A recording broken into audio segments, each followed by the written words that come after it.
உறவுகளுக்கு வணக்கம். உறவுகளே, நேற்று முதல் முருகனின் அறுபடை வீடுகளை பற்றி நாம் பார்த்து வருகிறோம். நேற்று முருகனின் முதல் படை வீடான திருப்பரங்குன்றத்தை பற்றி பார்த்தோம்.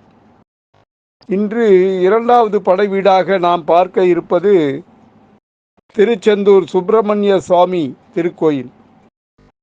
தமிழ்நாடு தூத்துக்குடி மாவட்டம் திருச்செந்தூரில் அமைந்துள்ள சுப்பிரமணிய சுவாமி திருக்கோயில் பழந்தமிழ் இலக்கியங்களிலே சேயோன் என குறிப்பிடுகின்ற தமிழ் கடவுளான முருகனுக்குரிய அறுபடை வீடுகளில் இரண்டாம் படை வீடு என போற்றப்படும் மிக சிறப்புமிக்க திருக்கோயிலாகும் இந்த திருச்செந்தூர். இது தேவார வைப்பு தலமாக கருதப்படுகிறது. படையெடுத்து செல்லும் படை வீரர்கள் தங்கும் இடம், அந்த இடம்தான் படை வீடு என்று அழைக்கப்படுகிறது. அதன்படி சூரபதுமன் என்ற அரக்கனை வதம் செய்வதற்காக தளபதி வீரபாகு உள்ளிட்ட படை வீரர்கள் தங்கியிருந்த இடம்தான் திருச்செந்தூர் சுப்பிரமணிய சுவாமி திருக்கோவில். முதலில் இந்த சூரபதுமன் யார் என பார்ப்போமா? பிரம்மனின் மானச புத்திரர்களில் ஒருவர் கஷ்யப முனிவர். அவருடைய இரண்டு மனைவிகளில் ஒருத்தி மாயை. யாரு? பிரம்மனின் மானச புத்திரர்களில் ஒருவர் கஷ்யப முனிவர். அவருடைய இரண்டு மனைவிகளில் ஒருத்தி மாயை. அவர்களுக்கு கடும் தவத்தின் பயனால் தோன்றிய சூரன், பதுமன் ஆகிய இரண்டு குழந்தைகள் பிறந்ததுமே உடல் பலமும் மனோபலமும் மிக்க ஒரே குழந்தையாக மாறிற்று. ரெண்டா பிறந்தாங்க, இரட்டையர்களாக பிறந்தார்கள் சூரனும் பதுமனும். அவங்க உடல் பலமும் மனோபலமும் மிக்க ஒரே குழந்தையாக மாறிட்டாங்க. அந்த குழந்தைக்கு சூரபத்மன் என பெயரிட்டனர். அவருடைய பெற்றோர்கள் சூரபத்மன் என பெயரிட்டனர். யாரு? கஷ்யப முனிவரும் மாயையும் சேர்ந்து பெயரிட்டார்கள். அந்த குழந்தைக்கு சூரபத்மன் என பெயரிட்டனர். சூரபத்மனுக்கு சிங்கமுகன், தாரகன் என இரண்டு தம்பிகளும் அஜமுகி என்னும் சகோதரியும் உண்டு. ரெண்டு பிரதர், ஒரு சிஸ்டர்.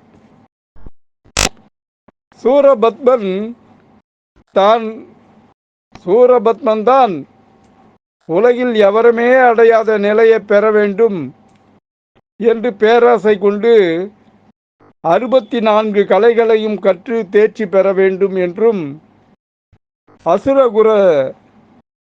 அசுரகுரு சுக்ராச்சாரியாரை தன் குருவாக ஏற்றுக்கொண்டார். சூரபத்மன் என்ன பண்ணா? தான் தான் உலகத்திலேயே எவரும் அடைய முடியாத நிலையை பெற வேண்டும் அப்படின்னு நினைச்சான். பேராசை கொண்டான்.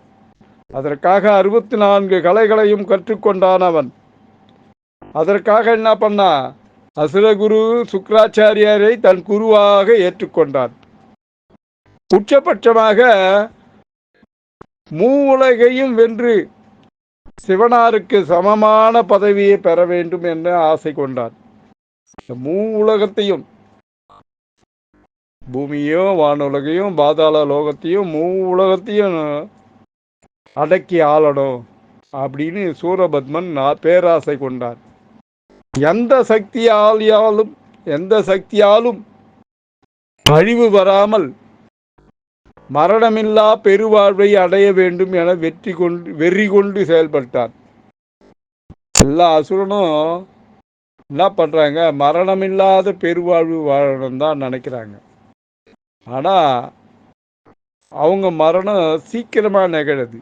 ஏன்னா அவங்க உடனே இறைவனடி சேரணுன்றதுக்காகவே தான் படைக்கப்பட்டவர்கள்.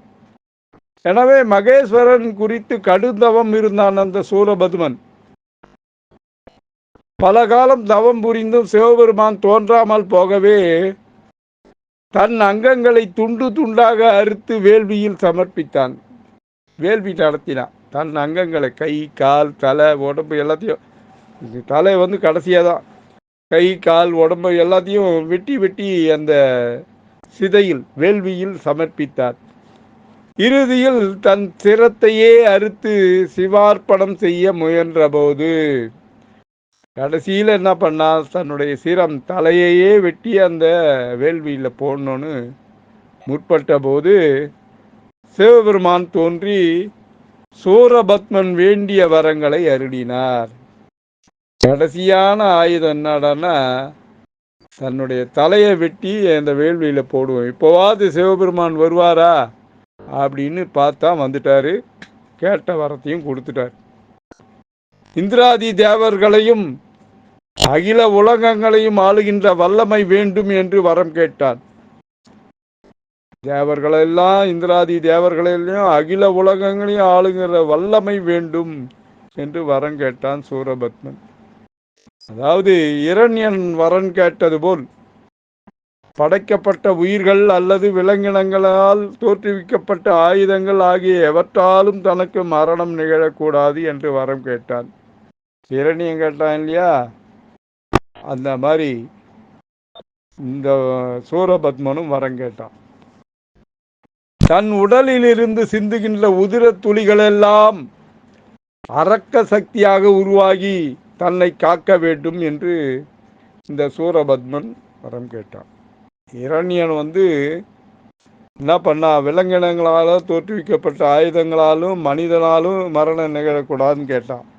இவன் ஒரு படி மேலே போயிட்டு, தன்னை வெளில வரவங்க என்னை கொண்டுட்டாங்கன்னா அந்த கொல்றதுக்கு முன்னாடி அதுலேருந்து உதிரம் கொட்டுது பார்த்தியா, அந்த உதிரத்திலேருந்து இன்னொரு அரக்கன் உருவாகி கொண்டே இருக்கணும் அப்படின்னு சிந்துகின்ற உதிர துளிகளெல்லாம் அரக்க சக்தியாக உருவாகி தன்னை காக்க வேண்டும் என்று வரம் கேட்டான் இந்த சூரபதுமன். சிவனும் உமையும் இணைந்து தோற்றுவிக்கும் சக்தி அல்லாது வேறு எந்த சக்தியாலும் தனக்கு அழிவு ஏற்படக்கூடாது என்று வரம் பெற்றான்.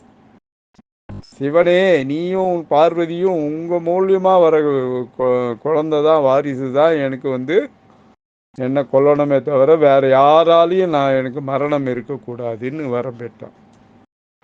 சிவனிடமிருந்து வரங்களை பெற்ற சூரபத்மனின் அட்டகாசங்கள் எல்லை மீற அவனது கொடுமைகளுக்கு முடிவு கட்ட வேண்டி சிவன் முருகனை படைத்தார்.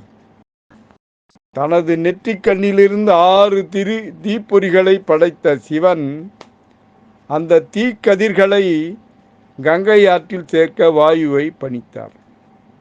தனது நெற்றிக்கண்ணிலிருந்து 6 தீப்பொறிகளை படைத்த சிவன் அந்த தீக்கதிர்களை கங்கை ஆற்றில் சேர்க்க வாயுவை பணித்தார். வாயுனா காற்று. அவர்களும் அந்த நெருப்பு துண்டுகளை கங்கை ஆற்றில் சேர்த்தனர். அந்த கங்கை ஆறு அவற்றை சரவண பொய்கைக்கு எடுத்து சென்றது. சரவண பொய்கையில் 6 குழந்தைகளாக இருந்த முருகனை 6 கார்த்திகை பெண்கள் வளர்த்தனர். அந்த 6 குழந்தைகளும் 6 கார்த்திகை பெண்கள் வந்து எடுத்து வளர்த்தனர்.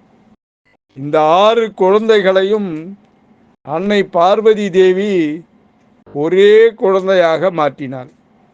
6 குழந்தைய அணைச்சும் போது 6 குழந்தைய ஒன்றாயிடுச்சு, உடம்பு ஒன்றாயிடுச்சு. ஆனால் 6 தலை 12 கை அந்த மாதிரி உருவானது இந்த முருகன். அந்த குழந்தைக்கு முருகன் என பெயரிட்டாள். 6 முகம் என்றும் பெயர். 6 முகம். அவருக்கு வந்து எண்ணிலடங்காத பெயர்கள் முருகனுக்கு.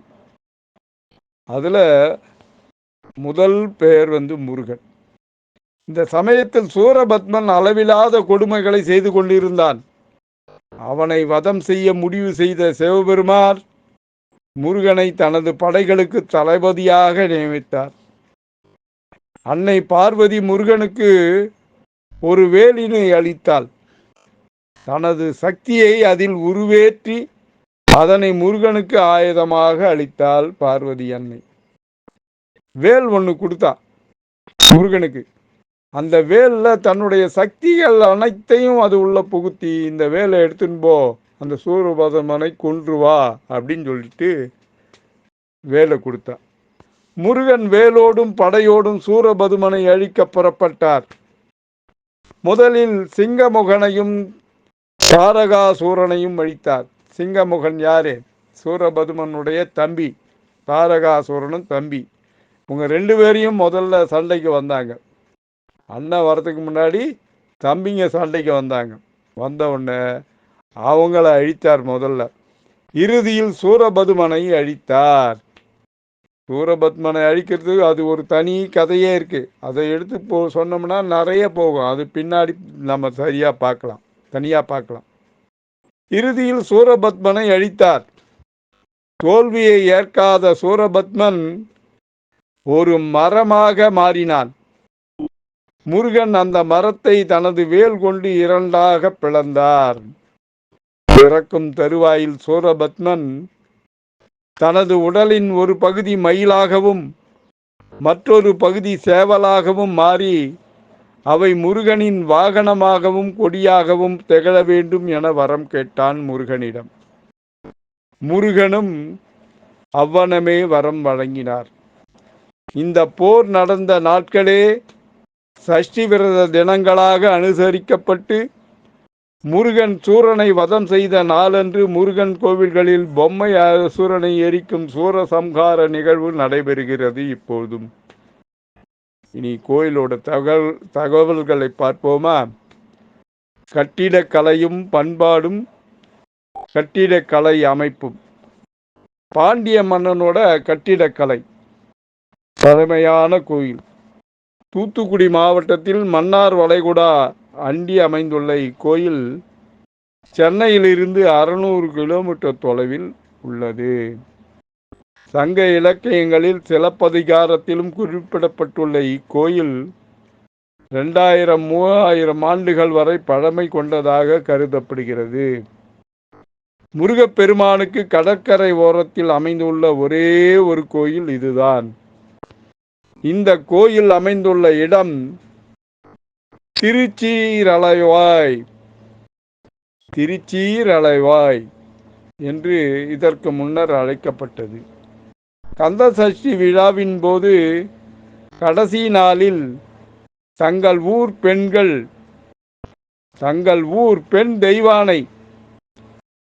தெய்வானையை திருமணம் செய்வதற்காகவும் போர் முடிந்து முருகனின் உக்கிரத்தை குறைக்கும் விதமாகவும் முருகன் மீது பக்தர்கள் மஞ்சள் நீர் ஊற்றி விளையாடுகின்றனர்.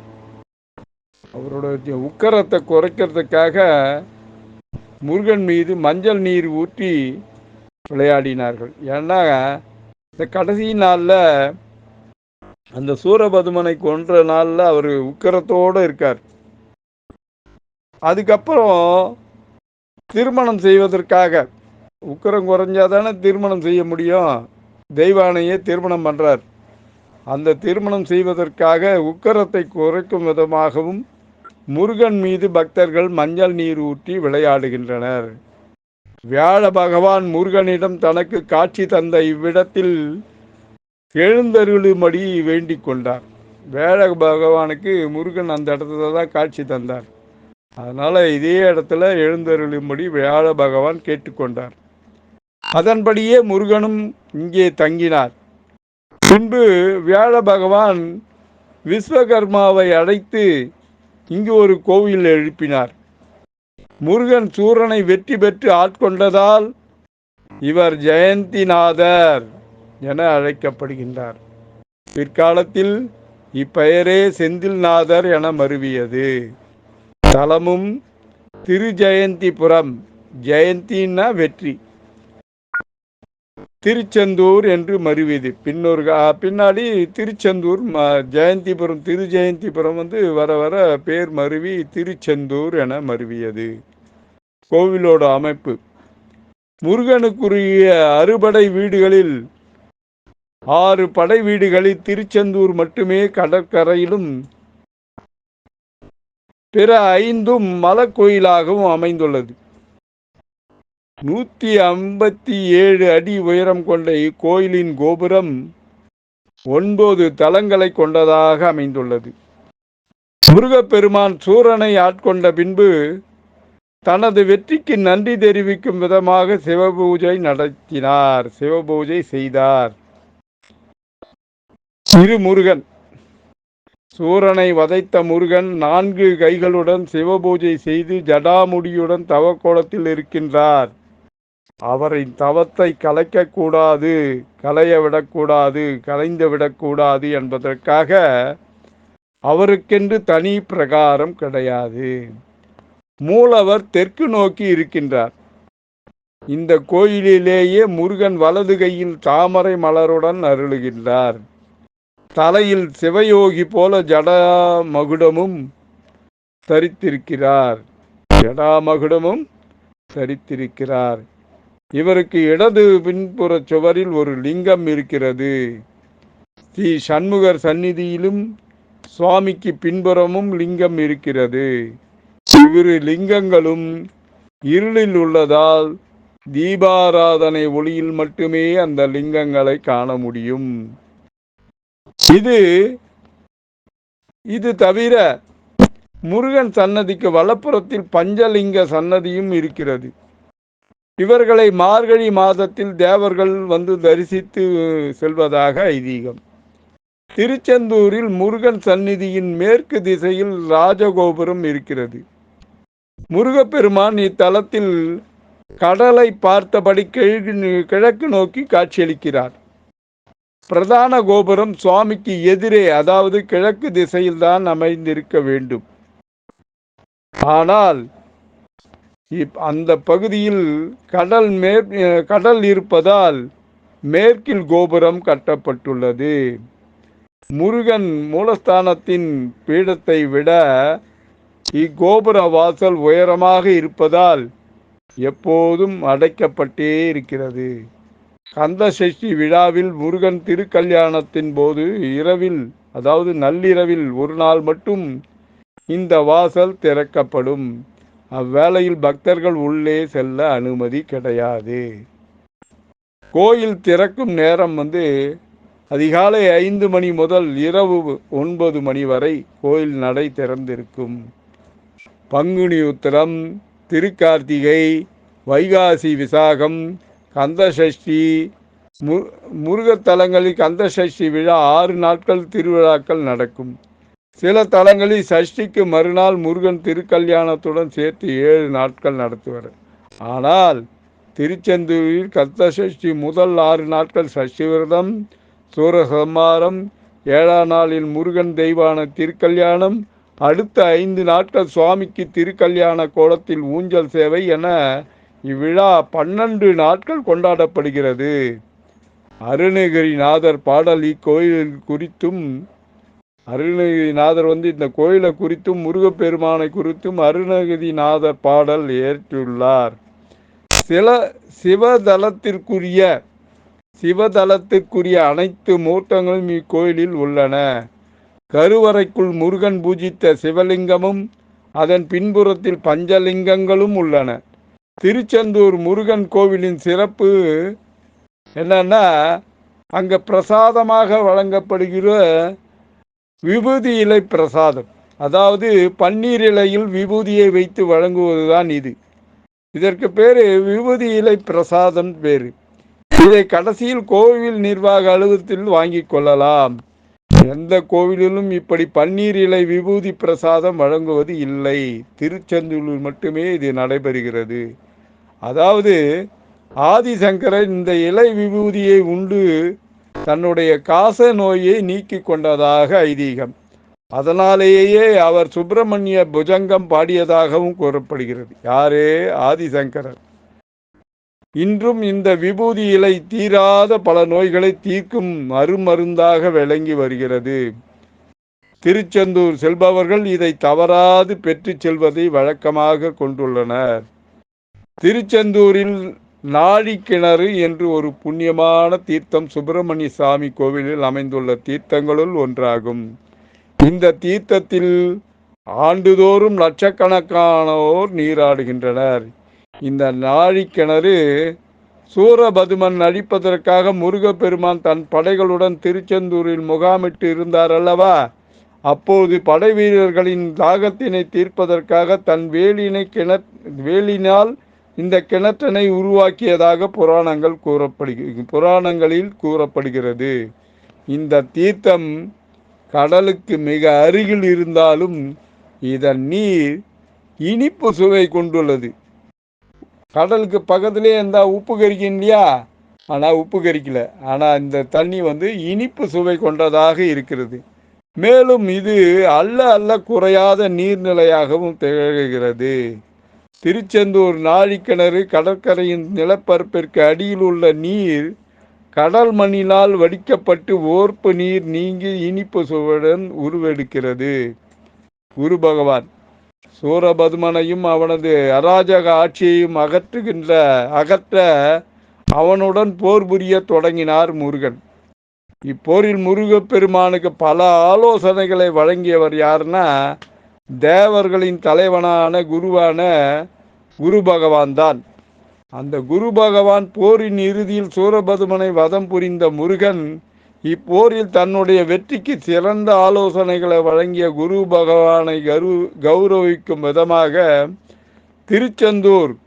இந்த திருச்செந்தூர் கோவிலில் வீட்டிற்கும் தனக்கு நிகரான வழிபாட்டு மரியாதையை குரு பகவானுக்கும் தரப்படும் என அருள் புரிந்தார். எனவே இத்தல முருகனே குரு பகவானாக கருதி வழிபடுகின்றார். ஜோதிடத்தில் குரு பகவான் மட்டுமே முழு சுப கிரகம்.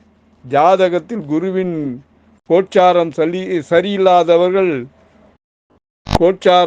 சரியில்லாதவர்கள் குரு கிரக பெயர்ச்சியால் பாதகமான பலன்களை பெறுவார்கள். இந்த திருச்செந்தூர் கோவில் கடற்கரையில் வியாழக்கிழமை அன்று காலையில் நீராடி பின்பு அங்கிருக்கும் நாழிக்கிணறு தீர்த்தத்தில் நீராடி கோவிலுக்கு சென்று செந்தில் ஆண்டவரை அர்ச்சனை செய்து வழிபட குரு பகவானால் நன்மைகள் ஏற்படும்.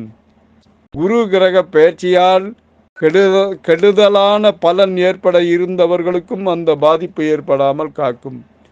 புத்திரப்பேறு, உயர் பதவிகள், பொன் சேர்க்கை போன்றவர்க்கும் குரு பகவானை காரணமாகிறார். எனவே முன்பு கூறப்பட்டது போலவே இக்கோவிலின் கடல் மற்றும் தீர்த்தத்தில் நீராடி பின்பு இறைவனுக்கு அர்ச்சனை செய்து வழிபட்டு இக்கோவிலில் இருந்தவாறே முருகன் மற்றும் குரு பகவானுக்குரிய மந்திரத்தை கூறி வழிபட்டு கோவிலை 9 முறை வலம் வந்து வழிபட வேண்டும். இதனால் ஒருவர் எத்துறை சார்ந்த பணிகளில் ஈடுபட்டிருந்தாலும் அதில் உயர்ந்த நிலைக்கு வருவார்கள். குறிப்பாக அரசியலில் இருப்பவர்கள் இந்த வழிபாட்டை செய்ய அவர்களுக்கு நல்ல யோகம் உண்டாகும். நீண்ட நாட்களாக குழந்தைகள் இல்லாமல் தவித்தவர்களுக்கு குழந்தைகள் பிறக்கும். பொன் ஆபரணங்களின் சேர்க்கையும் ஏற்படும். உறவுகளே, அனைவரையும் திருச்செந்தூர் அழைத்து சென்று வந்துவிட்டேன். நாளை 3ஆம் படை வீடான பழனி தண்டாயுதபாணியை தரிசிக்கலாமா? பக்தியுடன் உங்கள் எம் தணிகானந்தம், சேந்தமங்கலம். வணக்கம்.